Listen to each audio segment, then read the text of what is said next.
Good afternoon, everyone. So I thought I'd do my my vlog for today outside of the shipping container room. And well, wouldn't you look at how beautiful it is down here this afternoon? There's like nobody around, no noise. So yeah, it's nice. I thought I'd come out for a little wander and sit by the river and have a chat. Today I got up early and we jumped on a boat and we went up the river to the place where the Sago project is taking place. And my uncle, who's sort of been volunteering, getting it all set up here over the last few weeks.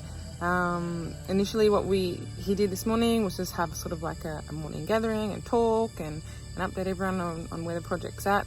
Then he distributed some PPE, overalls, gumboots, all those kinds of things, which was pretty cool because you know, a lot of the projects that end up around Papua New Guinea, like big projects, you know, your mining projects, logging, all those kinds of things, they tend to be male dominated, and it's always the men who end up with all the gear for gear that comes with having the job, and the women are sort of always sidelined. So this was a nice opportunity for the women to receive some gear that'll help them with their work, and they really enjoyed it. You know, it was just such a small thing. It's like for the rest of us, if you get some, you know, some overalls and some glasses that you have to wear to work because it's PPE, you don't even think twice about it. It's just expected. But you know, the women got a real kick out of it, and even some of the men stood up and said, thank you, and this is the first time in history here that, you know, women have ever received any overalls or anything like this. So, you know, those small things that many of us can take for granted, they really appreciate it. The rest of the day was basically just processing a few more bits of the sago tree that they'd cut down already. So I think they've done probably about 3/4 of it now.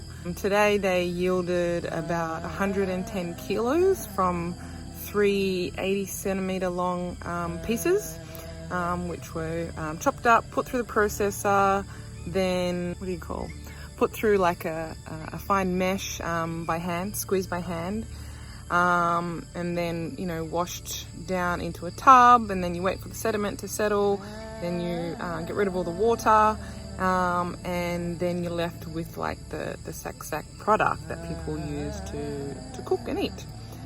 So it's all actually really simple. It's a very simple process, and it's a very simple concept.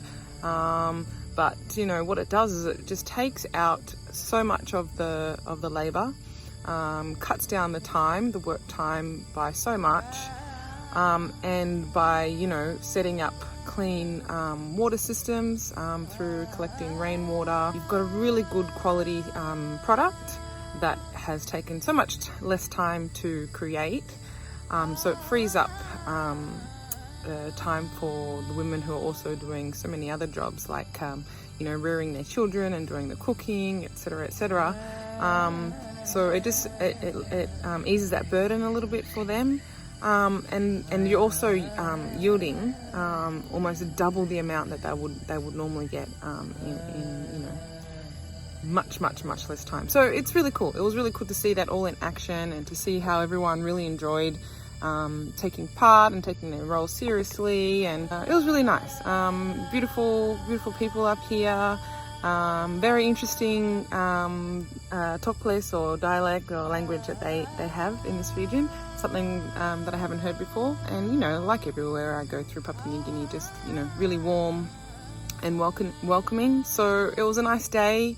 We'll have more. We're going to go out maybe in the next couple of days and see how they do suck in the traditional way, which is cool. I'm really looking forward to that as well. So that'll probably be a much longer day, but yeah, interesting as well. It's all part of learning and understanding and experiencing, and that's why we're out here. So that's a little bit from me today. I think that's enough for now, and I will catch you guys tomorrow.